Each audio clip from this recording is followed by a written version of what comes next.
Bem-vindos a mais uma conferência da Cátedra Cascais Interartes, do ciclo Grandes Obras da Literatura Universal. A Cátedra Cascais Interartes é, como provavelmente sabem, uma instituição que existe sob os auspícios da Fundação Dom Luís I e uma unidade de investigação também da Faculdade de Letras da Universidade de Lisboa. Ao longo de já 4 anos que estas conferências têm tido lugar, várias vezes abordámos textos dramáticos, Sófocles, Gil Vicente, Shakespeare. Temos sido, aliás, reincidentes em Shakespeare. Se a memória não me falha, foram já 3 textos dramáticos shakespearianos. Mas, desta feita, avançamos mais no tempo e, portanto, estamos perante um clássico, mas aquilo que poderíamos chamar um clássico contemporâneo. A peça Canto de Papão Lusitano, de Peter Weiss, que foi estreada em 1967, portanto eram dias crepusculares do salazarismo, e foi estreada bem longe daqui, de Portugal, foi estreada em Estocolmo, o que aliás se compreende pela sua denúncia do regime e da política colonial do regime em particular. O facto de a estreia ter ocorrido na Suécia fez com que obtivesse uma repercussão muito além das nossas fronteiras, mas não é para isso que eu estou aqui para falar. Portanto, quem irá falar, para falar desta obra, convidamos quem sabe, e como é o nosso hábito. Aliás, refiro-me a Peter Arenberg, professor de estudos alemães e de estudos de cultura da Universidade Católica Portuguesa e vice-reitor de investigação e inovação, assim como diretor do CADOS, da Católica Doctoral School. O professor Arenberg foi também diretor do Centro de Investigação em Comunicação e Cultura desta universidade entre 2012 e 2020. A sua obra ensaística estende-se para além dos estudos alemães, também, obviamente, no âmbito dos estudos de cultura. E nós cabe fundamentalmente agradecer a disponibilidade com que aceitou o convite para estar aqui conosco hoje, e eu passo a palavra. Muito obrigado. Eu agradeço o convite e a possibilidade de partilhar alguns pensamentos sobre esta obra com o professor Mário Avelar e com as pessoas que nos seguem através do Facebook e de outros meios, e para assim voltar a um tema, a um autor que foi objeto do meu doutoramento, como verifiquei há pouco, há 30 anos, e portanto já me acompanha há muito tempo, e esta peça em especial, a quem dedicamos também um estudo específico em dada altura, recorrendo aos arquivos do autor na Academia das Artes em Berlim. O que gostaria de fazer hoje aqui é oferecer uma aproximação à obra do autor, a esta obra em concreto, e através de um olhar sobre outras obras que antecederam esta e depois também com um olhar final para a obra magna deste autor, que é a Estética da Resistência, que foi publicado a partir dos finais dos anos 70. Eu, para chegar ao Canto do Papão Lusitano, então propunha este breve percurso pela obra, porque estou mesmo convencido que entendemos esta peça melhor na medida em que também entendemos o autor e o seu percurso, para não ficar com a ideia que que aqui estamos perante uma obra que está sozinha ou singularmente representando este tema na obra e esta aproximação na obra do Peter Weiss. E começo, de facto, com os inícios do autor, porque não podia haver autor mais digamos, adequado para a Cátedra Interartes do que o Peter Weiss. Porque antes de ser escritor, ele também foi e sempre exerceu a função de pintor. Isto é retrato, autorretrato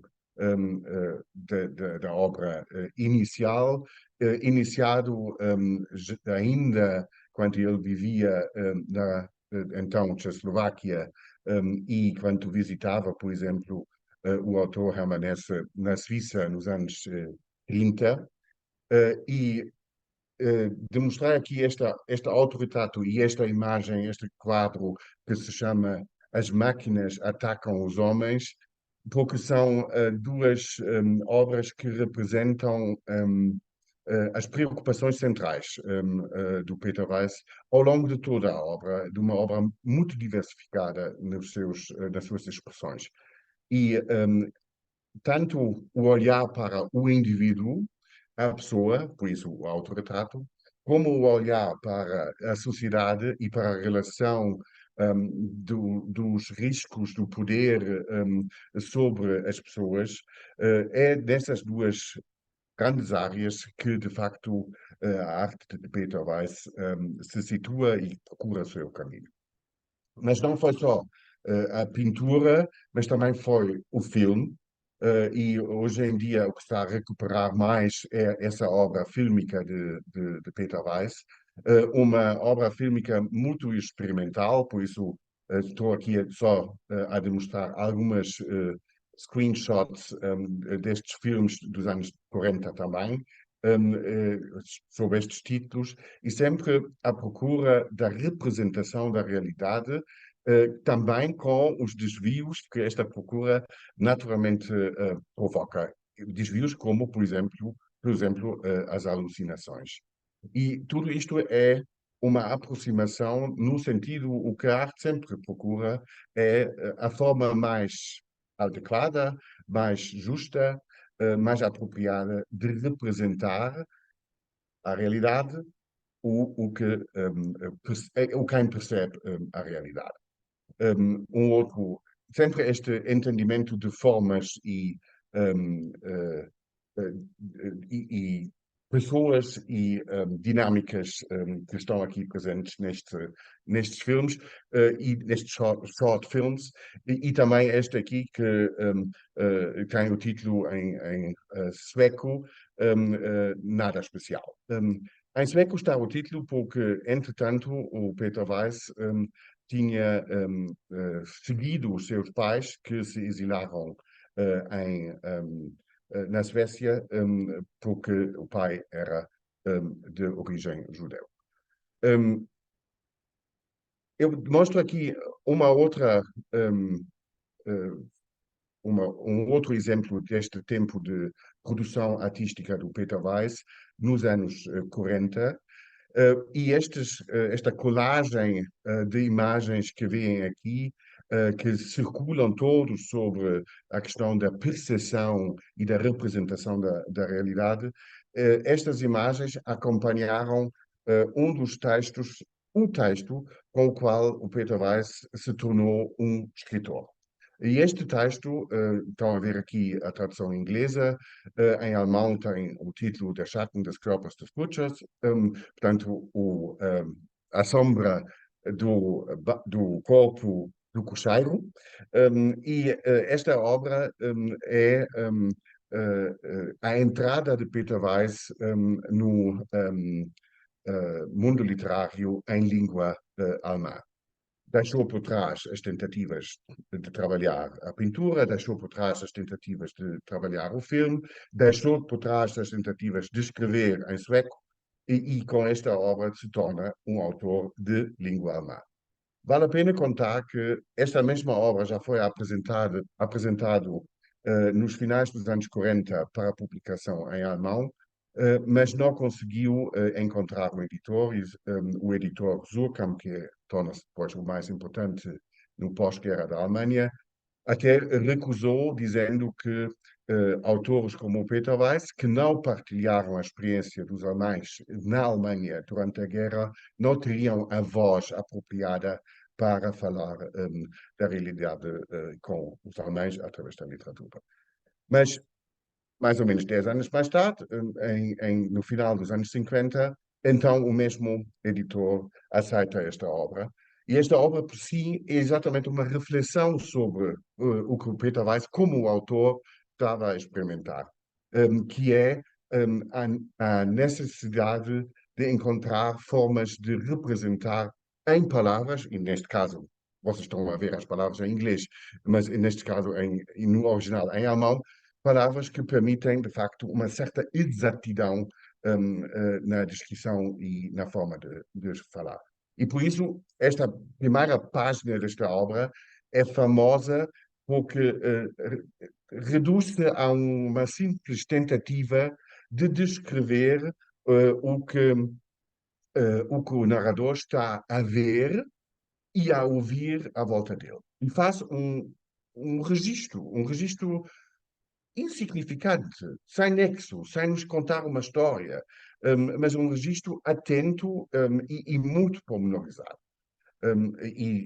Estão a imaginar que isso está em linha com o Nouveau Roman, uma tentativa, de facto, de uma expressão que respeita a materialidade da língua, sem imediatamente calcular o significado ou com o significado.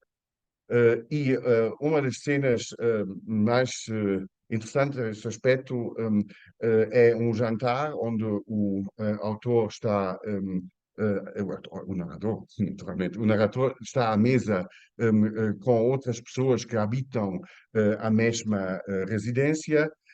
E ele não registra o diálogo, a conversa que está a desenvolver, mas registra as palavras. E depois, de repente, temos palavras que ele registra em duas formas, escritas de formas diferentes. Ganz, que é o ganso, e ganz, que é tudo, o todo. Depois não houve bem. Decke, que é cobertura, Deckel, que é tampa. E, portanto, oferece duas maneiras de representar a conversa como a conversa não tivesse tido sentido nenhum. E é esta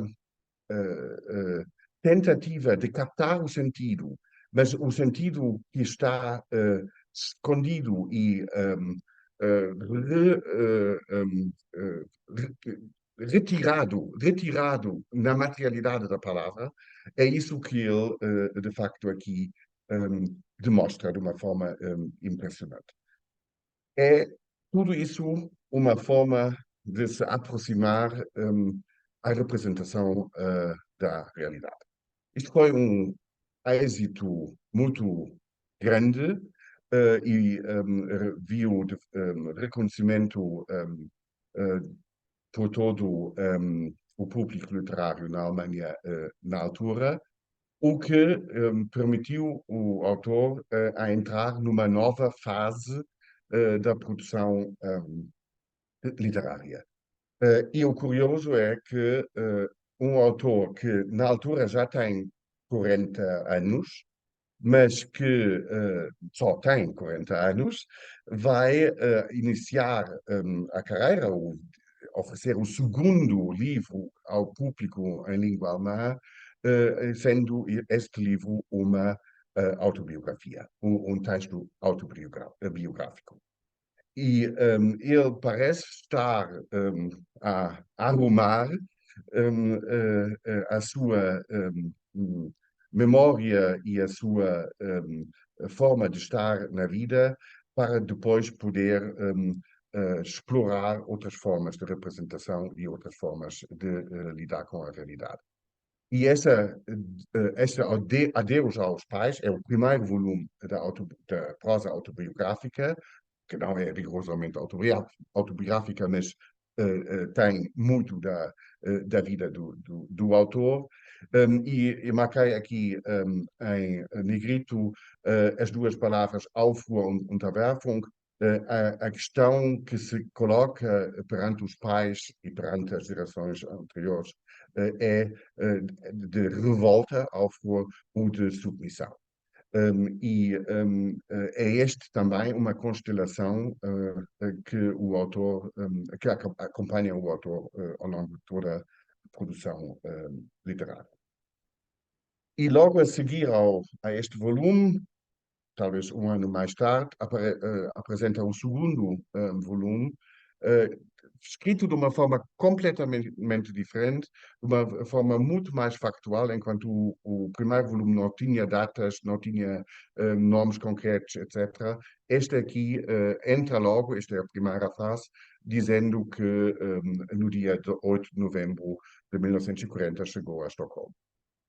E o que é 8 de novembro? É o dia de aniversário de Peter Weiss.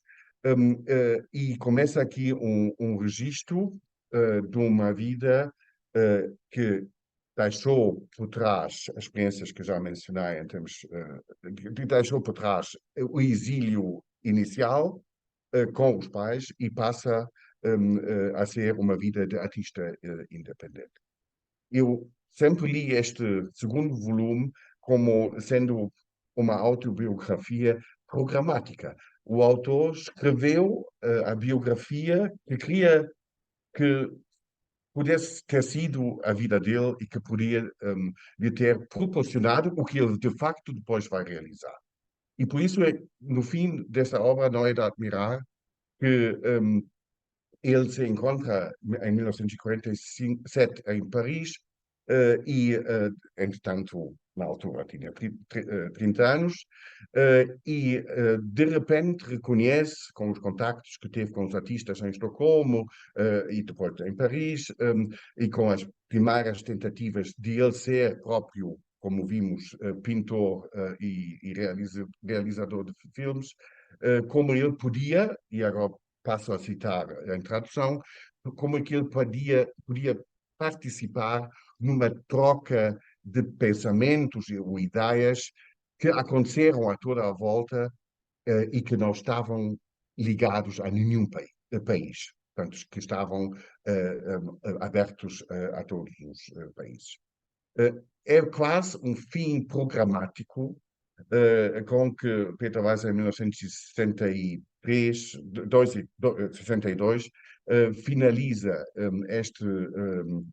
esta prosa autobiográfica, comprometendo-se com a participação nesta troca de ideias que aconteceram à volta dele e que não estavam ligados a nenhum país em específico.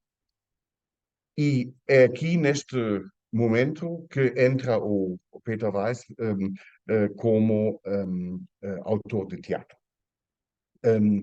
O teatro, que é a forma talvez mais social da literatura e precisa de um trabalho muito mais cooperativo do que a escrita de romances ou de obras em prosa. E essa opção também pode ter havido relação com esta experiência em Paris em 1947. Mas agora estamos já em 1963, 64, quando o Peter Weiss propõe esta obra que se tornou um êxito mundial, depois também com o filme de Peter Brooks, e que é exatamente a representação desta troca de ideias e pensamentos que está a acontecer à volta dele. E então, haver o título longo, e aliás, no anúncio desta conferência também foi mencionado este título longo, e este título longo remete para o que já vimos na prosa de Peter Weiss, esta preocupação com a exatidão e com os layers, os patamares em que a realidade é representada. Então, se de um lado se trata de representar aqui a perseguição e o assassinato de Marat, do outro lado, trata-se de uma encenação por pacientes e não por atores, e sob a direção de Maquis de Sade. E estão a ver os 3 ou 4 filtros que, de facto, já o título assinala para não pensar que esta peça nos ia representar uma ideia simples, um significado direto de seja o que for. E, obviamente, esta controvérsia, o disputo entre o Marat e o Sade, retoma o que vimos nos quadros logo no início, retoma a perspectiva individual do autorretrato na posição do Marquis de Sade, e uma preocupação social, revolucionária, política do Jean-Paul Marat. É como se fossem duas posições típicas, no sentido de típicos ideais de Max Weber, posições típicas que são possíveis e necessários ter para representar e conhecer a realidade. E a peça não opta, depende da encenação, não opta por uma perspectiva ganhando sobre a outra, mas permite deixar valer tanto as posições e as perspectivas de Marat como do Marquês de Sade.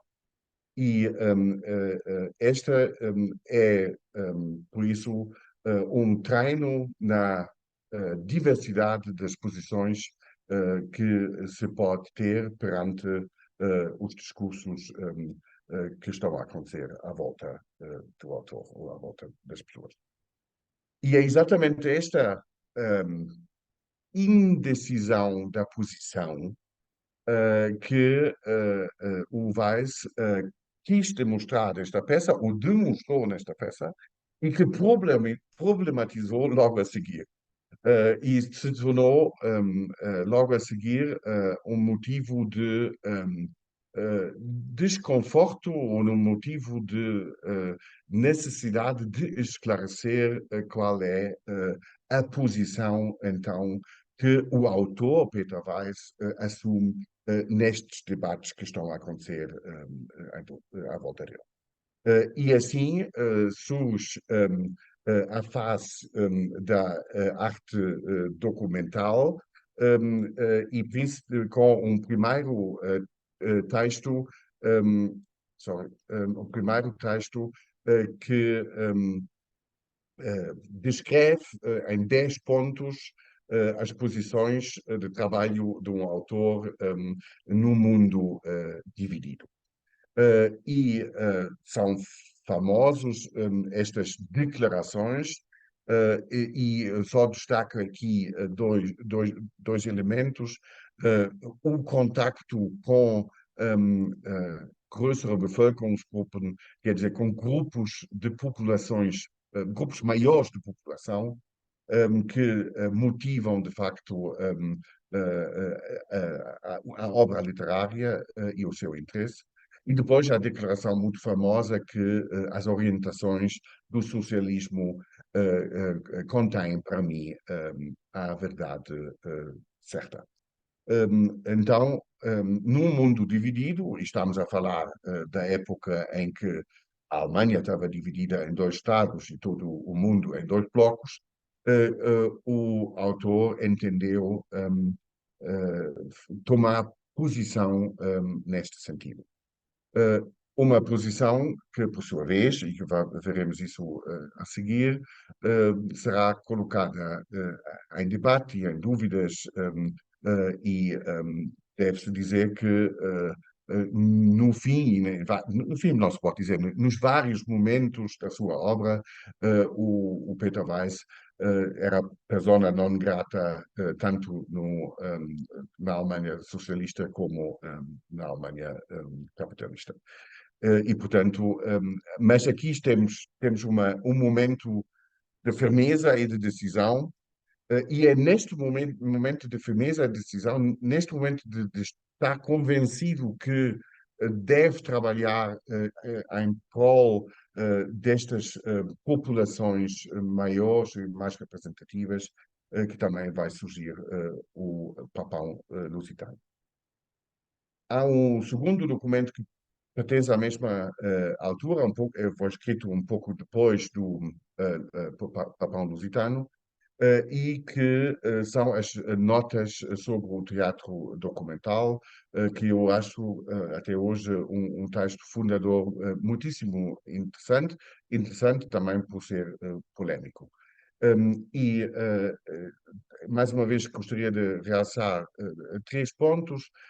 Primeiro, a autenticidade do material, isso também é relevante e vamos ver isso no Papão Lusitano, mas a liberdade, ao mesmo tempo, da forma que se encontra para a representação deste material autêntico.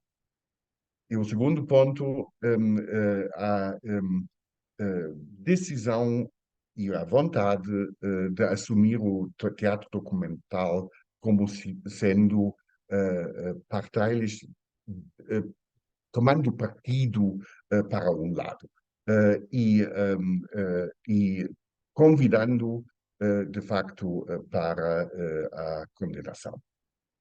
Um, o último aspecto, também uma convicção que se percebe se nós considerarmos todo o percurso que o autor, entretanto, percorreu, que vê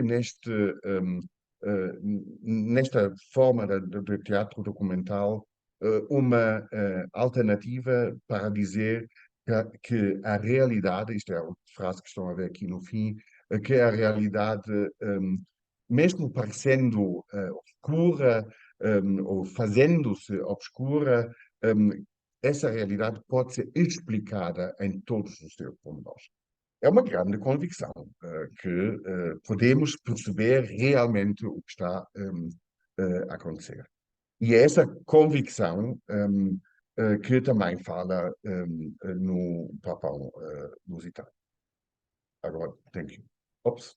Um, mas antes de chegar então ao Papão Lusitano, duas palavras sobre duas outras peças muito importantes.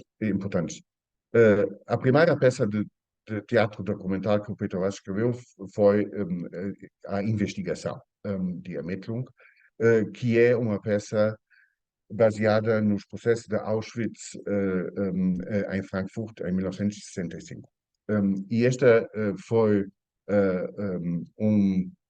ainda hoje um texto de uma densidade enorme, não na tentativa de alguma forma representar Auschwitz, o sofrimento que as pessoas tiveram sujeitos em Auschwitz, mas uma tentativa de representar as dificuldades de julgamento sobre este passado e como o confronto entre os atores dos crimes e as vítimas, de facto, deixou todo o horror experimentado na imaginação do público. Num sentido similar, também uma outra peça sobre a guerra no Vietnã, uma peça e todo um debate que foi levado a cabo no mesmo sentido de tomar voz, ou dar voz a estas populações que não estão a ser ouvidas ou são objetos de submissão e de sofrimento e de violência. Então, é assim também o Papão, o Papão Lusitano. Uma peça que, de facto, pretende denunciar o colonialismo português. E que pretende fazer isso com os meios que acabamos de ver, com os meios de uma perspectiva politicamente assumida, de uma perspectiva de documentação autêntica, porque o material que utiliza tem um certo grau de autenticidade, e também na forma experimental lúdica, que de facto o Marasat já tinha treinado e que o Vietnã depois também irá explorar, em certo sentido. Temos duas traduções da obra para o português, e uma que fala do canto do fantoche lusitano, que vai se tornar mais conhecido depois do 25 de Abril, e o outro do Papão Lusitano. Ambos têm origem, não no original alemão, mas na tradução francesa de Baudrillard, do fantoche lusitaniano. O Mário já mencionou, escrito em 1965, encenado em 1967, e representado em Portugal pela primeira vez, mesmo ainda antes do 25 de Abril, o que para mim, quanto a minha colega Maria Manuela de Lille trabalhou sobre a recepção do Peter Weiss em Portugal e revelou estes dados todos e os passos a seguir, me surpreendeu muito, como eu nunca poderia ter imaginado, e aprendi muito quando do funcionamento também do Estado Novo, quando soube que, de facto, na reitoria da Universidade de Lisboa foi possível, junto de um público escolhido e reduzido e universitário, apresentar esta peça mesmo antes do 25 de Abril, em 1971. A Cláudia Madeira, cujo artigo aqui demonstro, faz um apanhado muito interessante destes debates e de todo o percurso que o Papão Lusitano teve em Portugal na altura e depois, e teve também por trás de uma das últimas encenações da peça em 2017, que teve lugar em Lisboa, no Teatro da Garagem, também com debates sobre a peça, sobre o qual ainda vou falar um bocadinho à frente. Portanto, temos esta peça em Estocolmo, 1967, 71 em Lisboa para um público escolhido, causando, aliás, quando foi a primeira encenação na Suécia, um caso diplomático entre a Suécia e Portugal. Portugal sentiu-se ofendido pela forma como foi representada aqui, e depois ganhando conjuntura, certamente depois do 25 de Abril, em várias representações, já com a queda do Papão conseguida na realidade, e fazendo a peça uma oportunidade de refletir sobre as razões e o mecanismo que poderia ter ajudado para fazer cair o Papão. Isto depois leva a várias encenações em Portugal depois do 25 de Abril. O próprio Peter Weiss terá dito que uma encenação depois da Revolução seria teria certamente efeitos completamente diferentes do que o que pretendia e ambicionava quando foi escrito, que é contribuir, de facto, para a queda do regime e para a denúncia do colonialismo. O que em 2017, com a encenação que mencionei, e depois uma outra encenação no Teatro Municipal de Bragança, aconteceu é que uma revitalização das forças lúdicas da peça, mas também da questão do colonialismo, sob a perspectiva de pós-25 de Abril, foram feitos de uma forma muito produtiva e de uma forma muito envolvente para o público, utilizando a peça de Peter Weiss no sentido como Peter Weiss tinha utilizado as próprias fontes da sua peça, utilizando a peça nesse sentido como conjunto de material que poderia vir a ser explorado e utilizado de uma forma inovadora e não de uma forma rigorosa,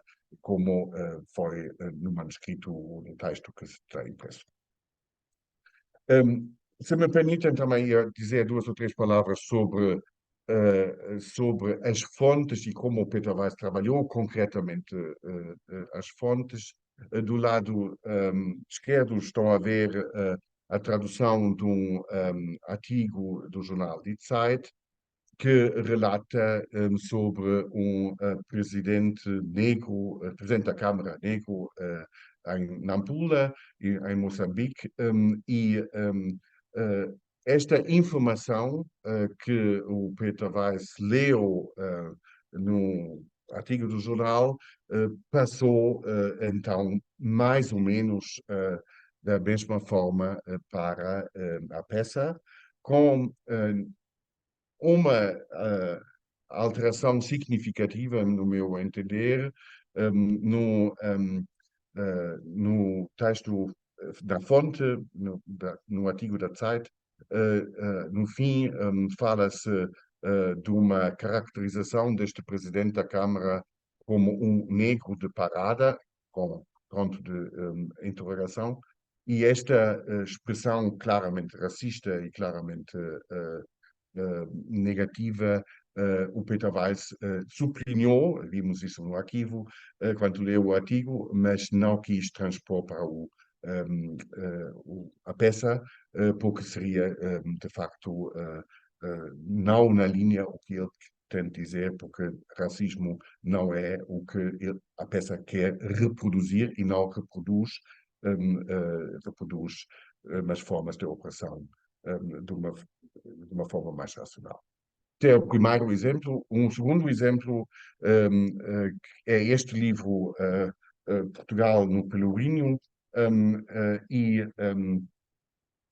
aqui este livro funcionou muito como fonte principal, diria eu, para o Peter Weiss de se informar. Este livro, publicado na Alemanha Democrática, na altura, em muitos momentos a fonte que o Weiss vai utilizando e vai transcrevendo deste livro as suas linhas para as falas na peça. E relaciona, olhando para este exemplo, relaciona sempre a história do colonialismo português e a realidade do colonialismo em Angola e Moçambique com a história da Alemanha e com os interesses dos países ocidentais e das economias ocidentais em manter relações comerciais com Portugal, incluindo as colónias e a sua exploração económica.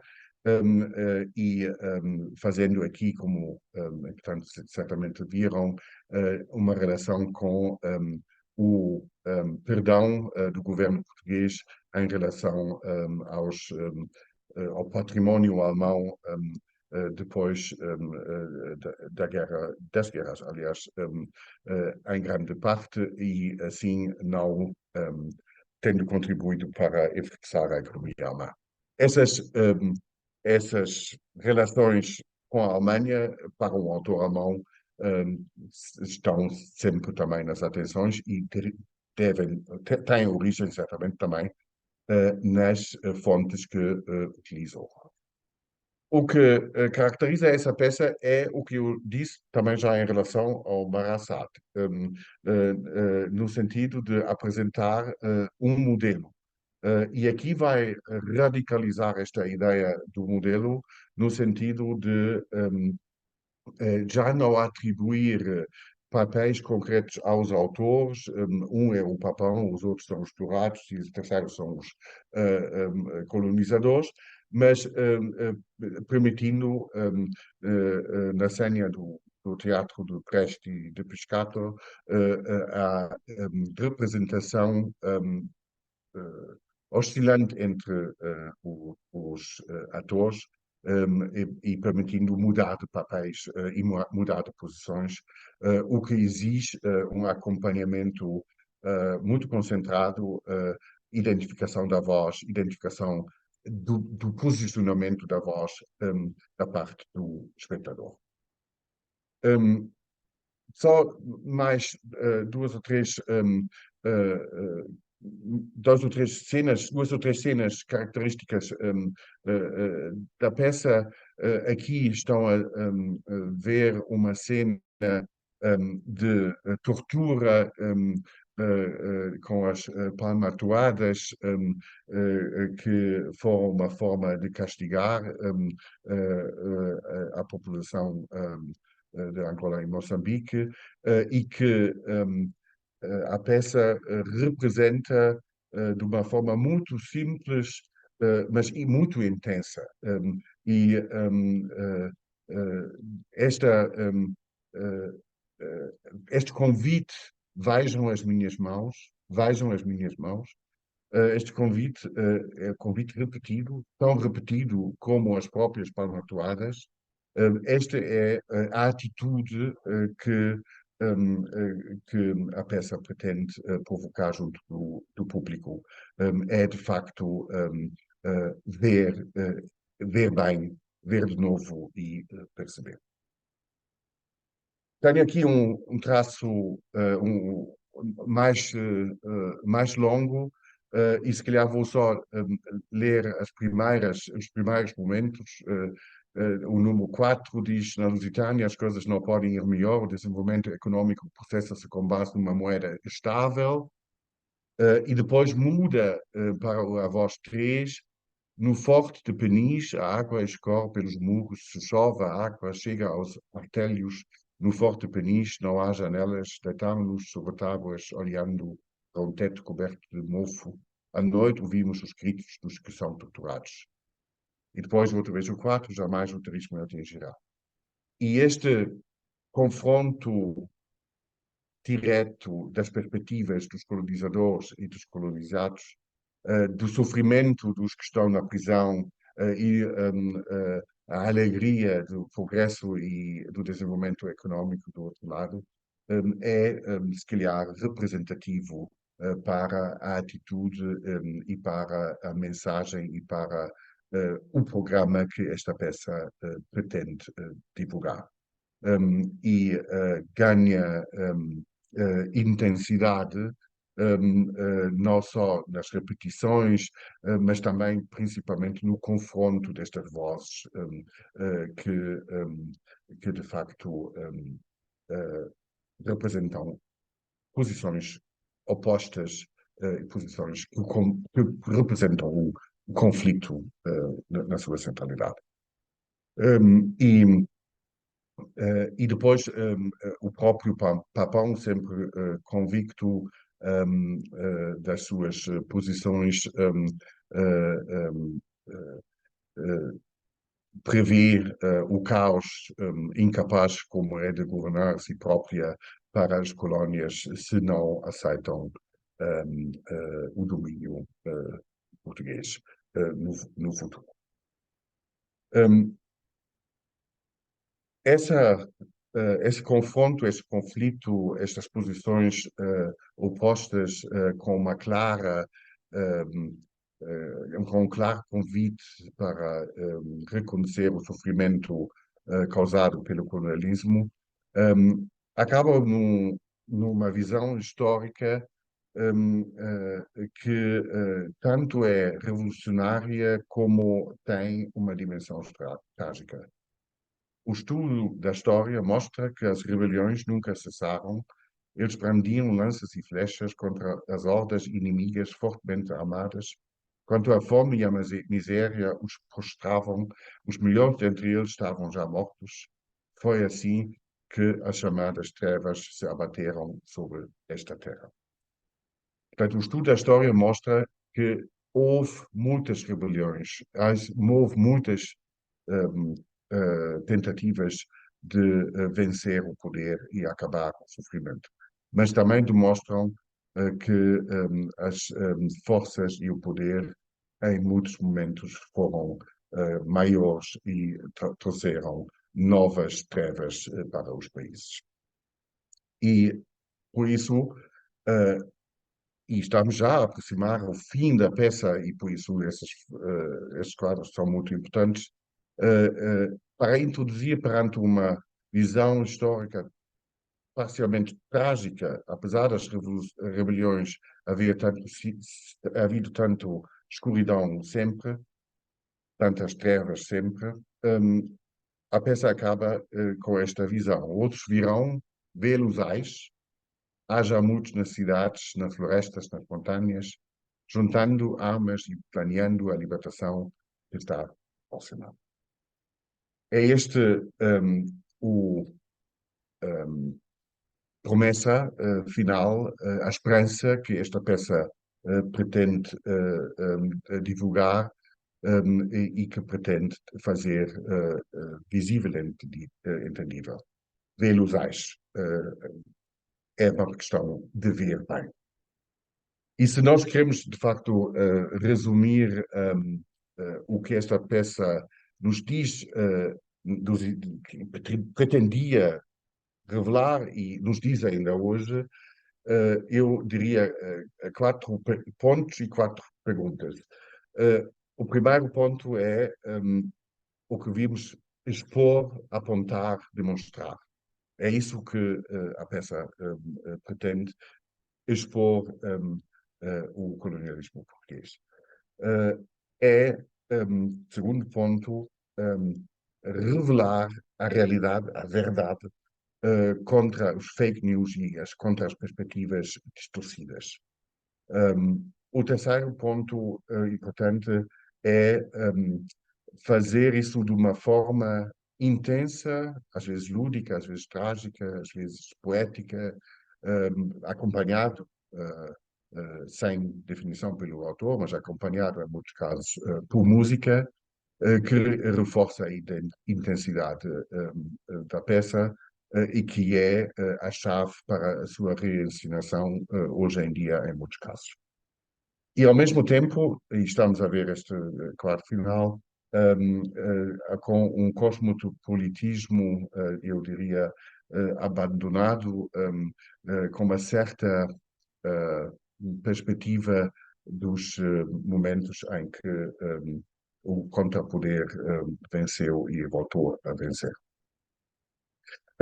Eu traduzindo estes 4 pontos em 4 perguntas, de que a peça lança, diria-se que a primeira é quais são os factos, a segunda pergunta é quais são as alternativas e quais são os padrões, conceitos, finalmente, e no fim também quais são os valores que vale a pena defender. O posicionamento do autor no mundo dividido, no mundo de hoje o do seu tempo.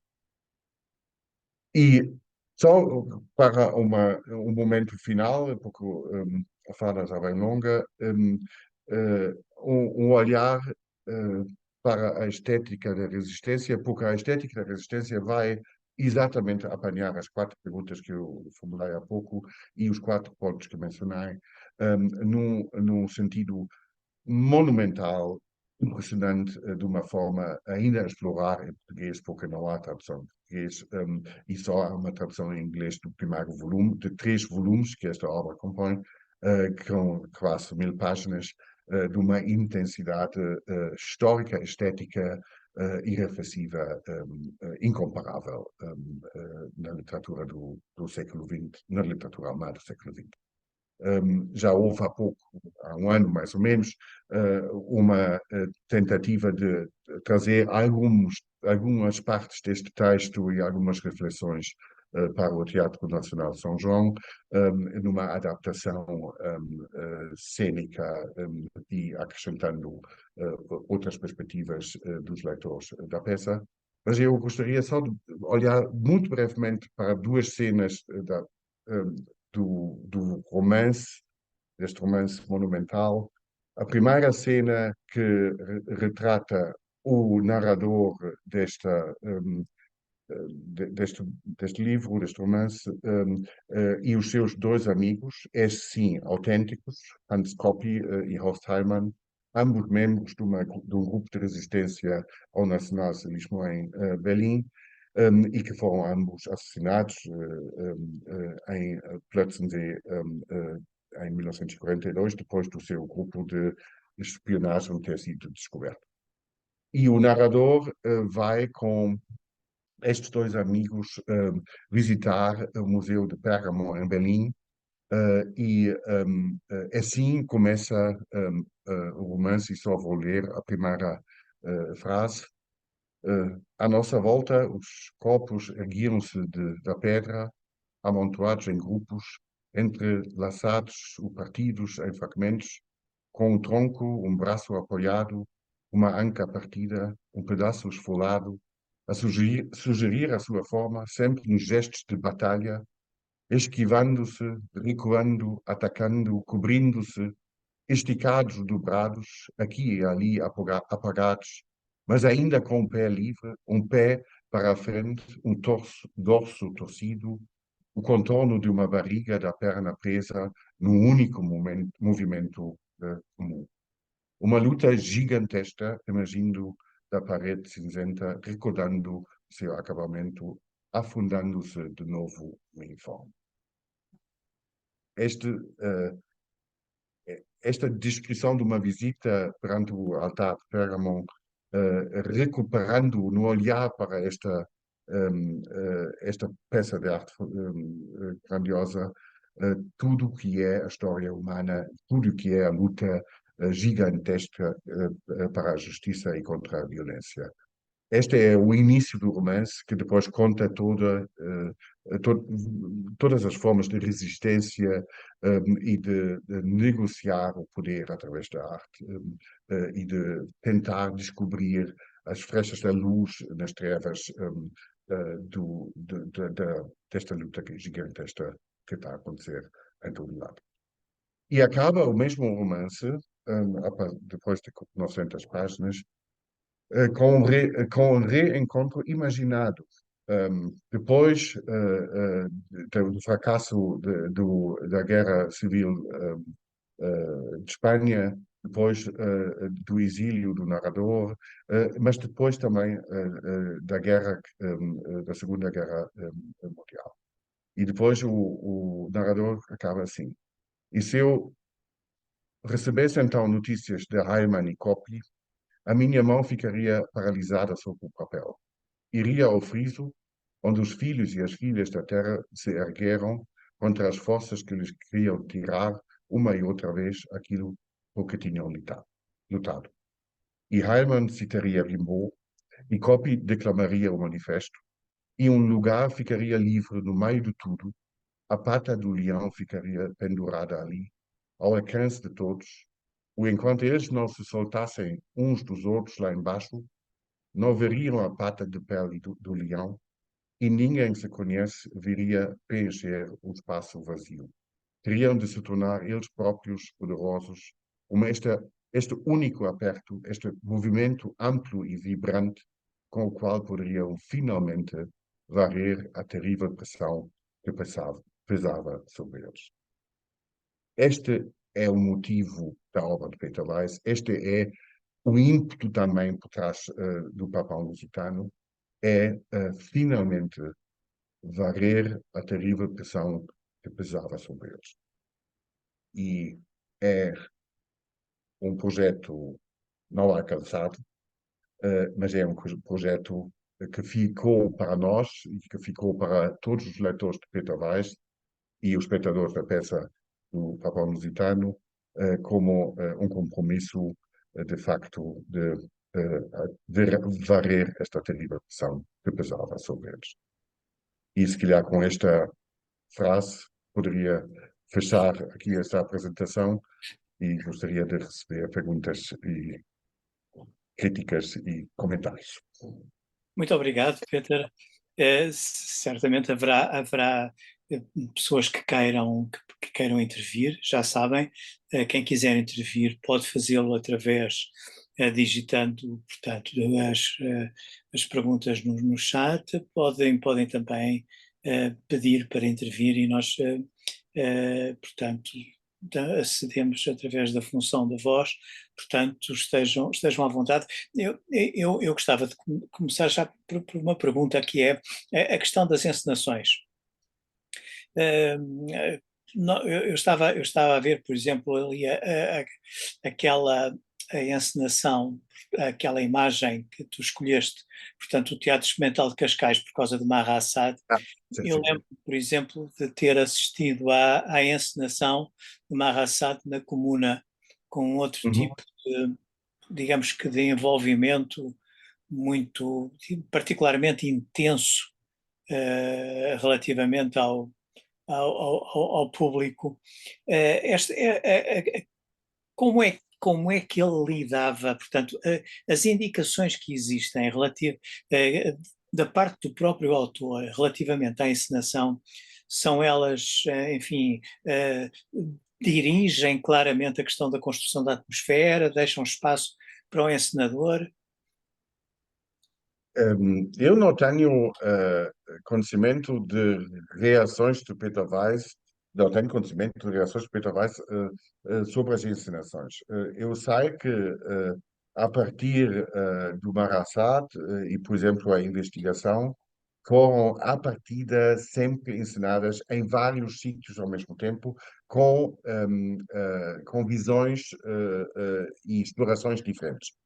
O caso mais famoso é a encenação da investigação na Assembleia da Alemanha Democrática, Assembleia Parlamentar da Alemanha Democrática, lida pelos ministros e pelos membros do governo, etc. O que seria, o que foi, sem dúvida nenhuma, uma grande apropriação da peça para num sentido, num determinado sentido.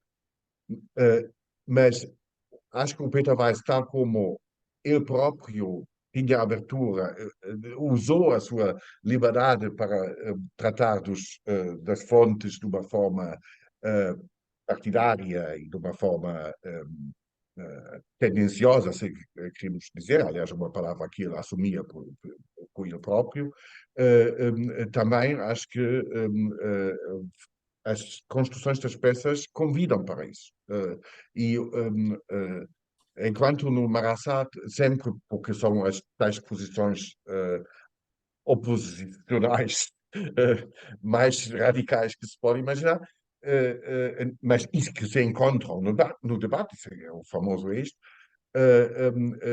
eu acho que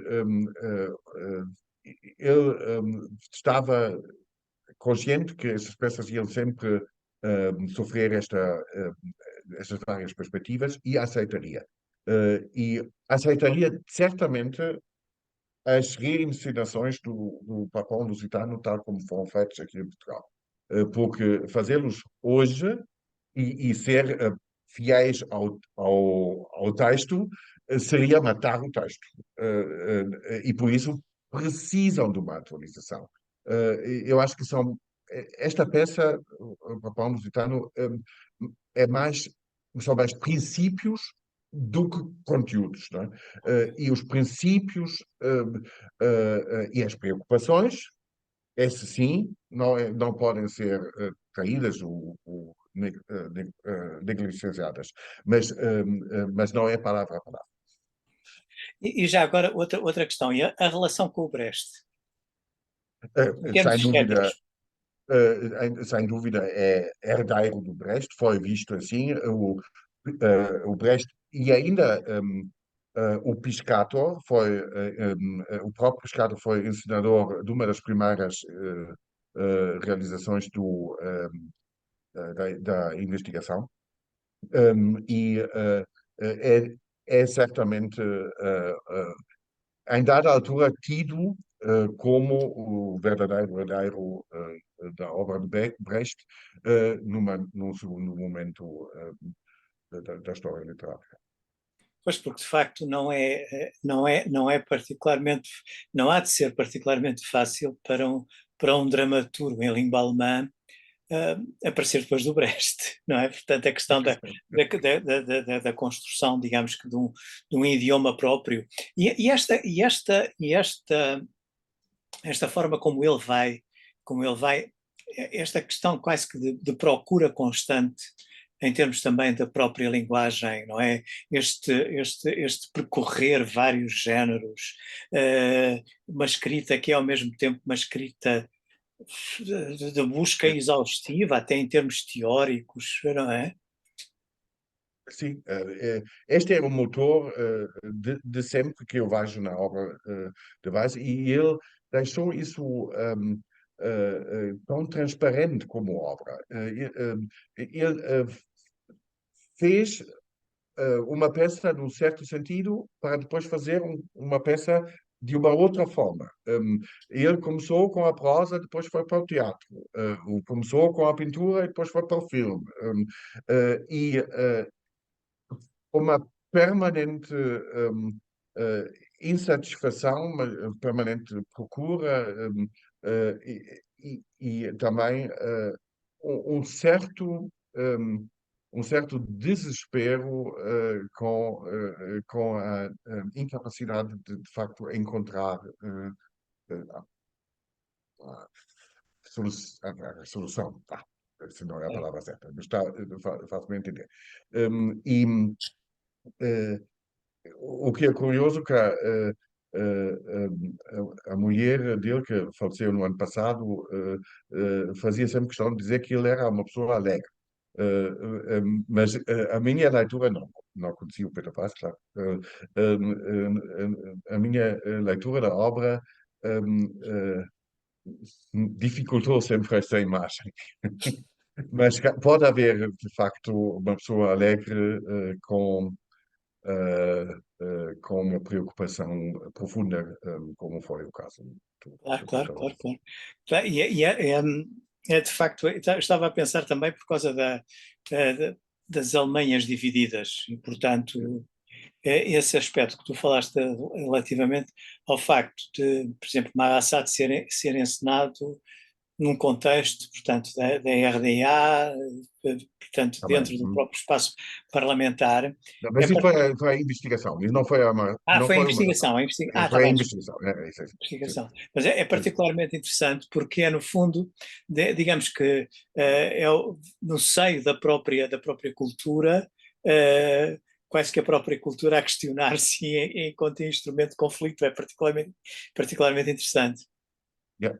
Mas quando ele depois escreveu uma outra peça que também ainda pertence ao teatro documental, que é Trotsky no exílio, ele definitivamente se tornou persona non grata na Alemanha Democrática, mas depois, quando começou, ainda saíram volumes da Estética da Resistência na Alemanha Democrática, com ligeiras diferenças muito pequenas, mas aí já foi outra vez possível, porque ele foi recuperar a história da resistência comunista de uma forma até lá. Hoje em dia conhecemos isto tudo bastante bem, mas na altura isso ainda não estava profundamente estudado, e ele foi um dos primeiros a estudar isso com um rigor histórico e historiográfico enorme. E aí reganhou o reconhecimento da Alemanha Democrática. Qual é hoje em dia, portanto, o tipo de época que ele tem, nomeadamente em termos da dramaturgia alemã? Um, o Marasat continua a se fazer escola, Pois, diria eu. Fez escola. As peças do teatro documental propriamente dito, portanto, depois de Marasat, com a exceção da investigação, continua a ser encenada e continua a ser presente e sempre com um impacto enorme, porque é uma peça absolutamente impressionante. As outras peças talvez não sejam de facto presentes, não estejam presentes neste momento. Também deve-se dizer, falámos das duas Alemanhas e da Alemanha dividida. Na altura, quando estava a trabalhar sobre a obra de Weiss, e nomeadamente sobre esta novela da estética da resistência, surgiu a ideia de fazer uma espécie de enciclopédia que acompanhava o a novela, o romance, porque são tantas referências históricas e tantos nomes e tantas pinturas e peças de arte que aqui são mencionadas, que o leitor precisava disto. E estamos a falar dos finais dos anos 80, portanto, tempos pré-Wikipédia, portanto, não havia hipótese do leitor rapidamente consultar o que é a peça de Jericó. E a ideia era muito bonita, fazer assim uma enciclopédia acompanhando o romance. E fomos falar com a editora, tivemos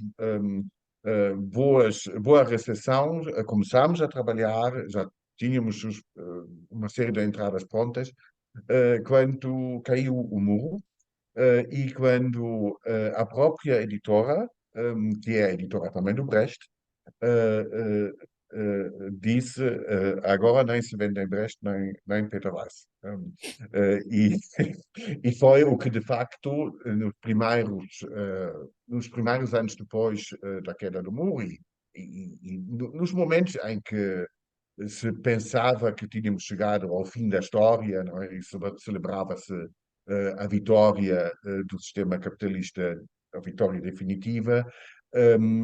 Nestes momentos, nem a obra de Brecht nem a obra de Weiss teriam encontrado os seus leitores. Entretanto, sabemos que a vitória não foi tão decisiva como teve muitos side effects que ainda hoje causam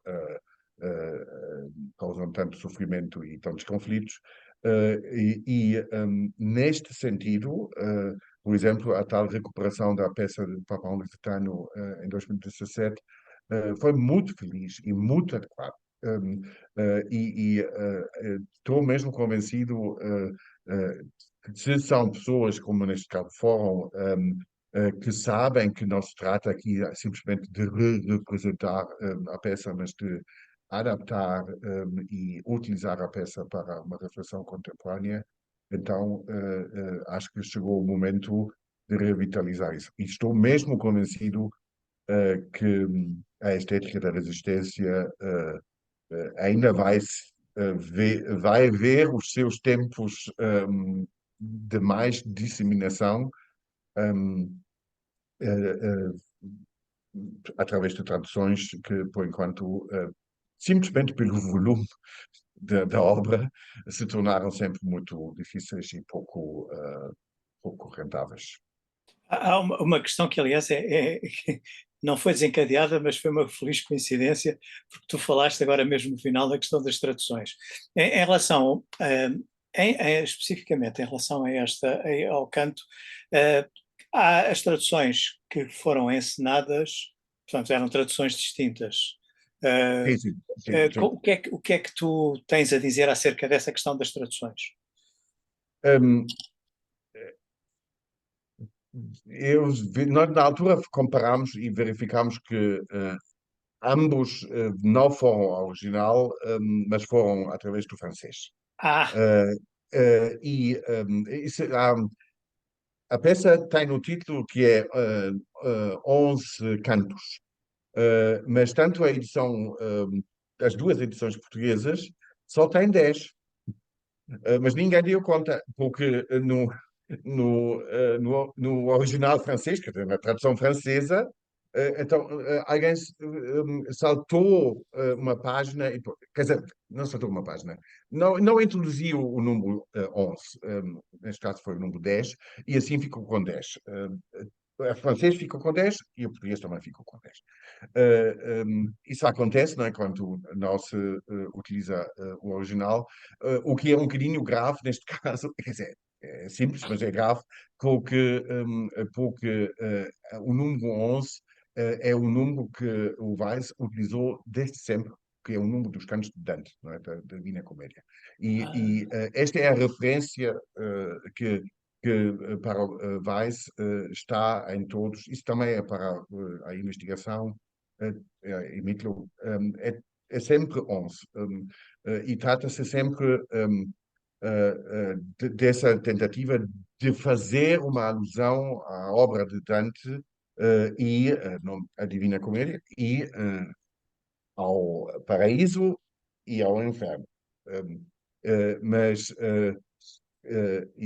o Peter Weiss fazia sempre questão de dizer, não é? Ao contrário da visão de Dante, os inocentes estão no inferno. É isso. O inferno é Auschwitz, o inferno é o colonialismo, o inferno é a guerra de Vietnã, e por isso há aqui. Era um projeto muito grande que eu tinha, do qual temos estas três peças, como uma aproximação que podia ter sido. Excelente, excelente. Eu acho que bom, nós podemos continuar a conversar, mas de facto, eu quero agradecer-te imenso a tua disponibilidade e a tua conferência. Eu quero recordar que estas conferências ficam sempre, portanto, enfim, passado agora alguns dias, esta conferência vai ficar também alocada ao site da Cátedra e da Fundação Dom Luís I. E, portanto, há todo, digamos, com um arquivo sobre estas grandes obras da literatura universal que é certamente útil para muito estudante. Não é apenas, não são de facto apenas as pessoas interessadas nestas questões e, enfim, que obviamente o perfil também varia consoante as obras que estão aqui em causa, como é lógico, mas nomeadamente estudantes de licenciatura e até às vezes estudantes, portanto, de níveis mais avançados, porque podem ter a oportunidade de encontrar determinado tipo de reflexões que vão muito para além daquelas que são, enfim, eventuais apresentações. E tu ainda há bocadinho falavas, portanto, não havia a Wikipédia, muitas das vezes as informações chegam pela Wikipédia e a vantagem de ter aqui alguém que passou, portanto, que dedicou muitas horas portanto, a trabalhar esta obra, a pensar sobre este autor, é que de facto permite-nos ter, enfim, penetrar e conhecer ligações, nexos, tantos aspectos que, enfim, podíamos continuar a conversar, mas não continuamos. Peter, muito obrigado pela tua presença, pela tua disponibilidade e até sempre. Muito obrigado e até sempre. Até Obrigado. sempre. Eu agradeço. Então, Obrigado. Tchau.